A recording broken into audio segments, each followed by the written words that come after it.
Jumbo, fellow adventurers, happy Thursday and welcome to another spiritual tune-up. I'm Mike Dooley answering your questions every Monday through Friday, trying to bring metaphysical concepts that can be very slippery at times down to earth so you have some traction.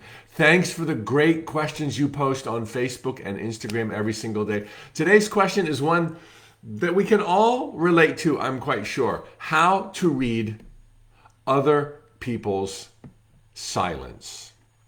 Mike, when you plan something and invite folks to come and they don't show up, do you call them? How do you not blame yourself?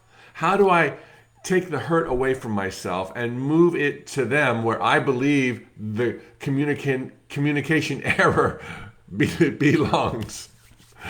This includes family as well. Thanks in advance if you pick my question. Okay, well, you're welcome. And I love that question. Geez, two funny little stories.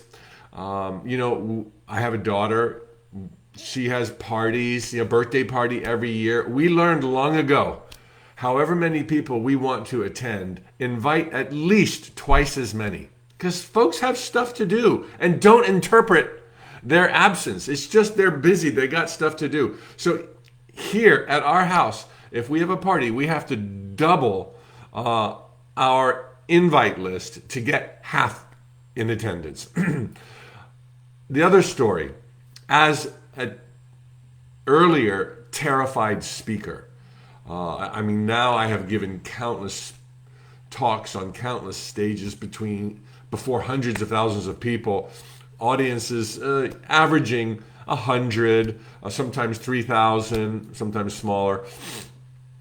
It was so difficult in the beginning to get in front of the stage. And one of the things I learned early on is that as a speaker, you're the only person in the entire room who sees everyone else's face and the expression they're wearing.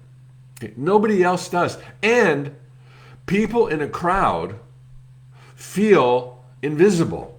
They don't realize what they're communicating to you in their face. I know who's falling asleep. I know who's tickled pink. I know who's angry. You see everything, particularly in a room of 100 people or less, and there's always at least 100 people within eyesight, no matter how large the audience is. But I got to tell you, there were a dozen times in that first couple of years where somebody near the front was just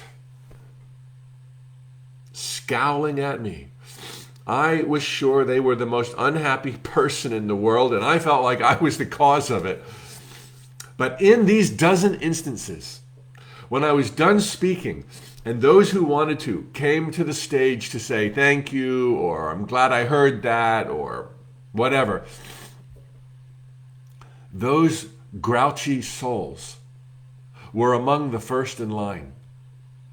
And they would become animated, and they would tell me how much they enjoyed the talk, and they told me everything they got out of it. And it was just like, are you kidding me? I misread them that much? Again and again and again? The point I'm making is you cannot know what's going through someone else's mind. You don't know what fires they're putting out. You don't know what disasters they're dealing with. You don't know what lies of their own that they're covering up in the eyes of other people, and they just can't make your event. And it's not just one or two people out there that are scrambling to put out fires. Everyone has issues. Everyone's looking for that little place in the shade where they can kind of catch their breath. And they might not feel worthy. They might feel like, well, if I go to your house, I'm not going to have your ear. You're not going to listen to me. And it wasn't a matter of feeling better than you. It was they felt less than you. But don't even go there. You cannot know what other people are thinking. Moreover, you cannot know what they're going through. Everyone's going through something. And that doesn't necessarily make it feel better. And yeah, there's going to be people out there that do think that they can find something way better to do than hang out with you. But could you feel more pity for them? They're so wrapped up in their game, they don't know the depths of your soul.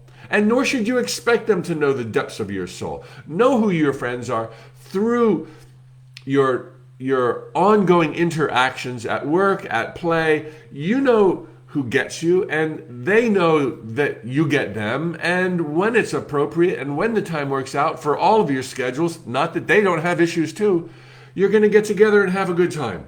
So read Don Miguel Ruiz's book. He's a buddy of mine, The Four Agreements. It's awesome when it comes to understanding the options we have and understanding the silence of other people. And don't judge others. Don't judge yourself. Don't take it as a slight.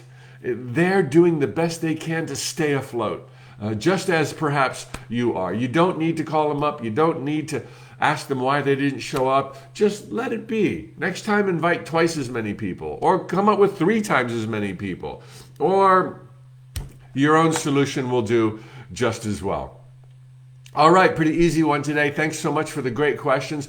Later today, I'm doing the live broadcast with Sarah Landon. She channels the Council, a collective of beings that radiate love, beauty, clarity, and have a handle on reality, the likes of which blows my mind. For 90 minutes, I'm going to be asking the Council questions today. It's free. And if you can't make it today at 3 p.m. Eastern Standard Time, I think that's the time, I hope. Check out the link below and you'll know what time it is. If you can't make it today, by signing up before I go live, sign up right now, you'll have access to the recordings on your tut.com dashboard indefinitely. It's going to be so much fun. Life is the ultimate knowable. Ask the questions, you'll find the answers. In the meantime, I'm here for you, 9:15 weekdays. All right, tally ho, amigos. Much love. Can't wait to see you later on this afternoon. Wakey, Deborah, Crystal, glad you're here. Patricia, Mindful, Miateps, the North Fork, glad you're here. See you later on today. Tally ho, amigos. Te amo.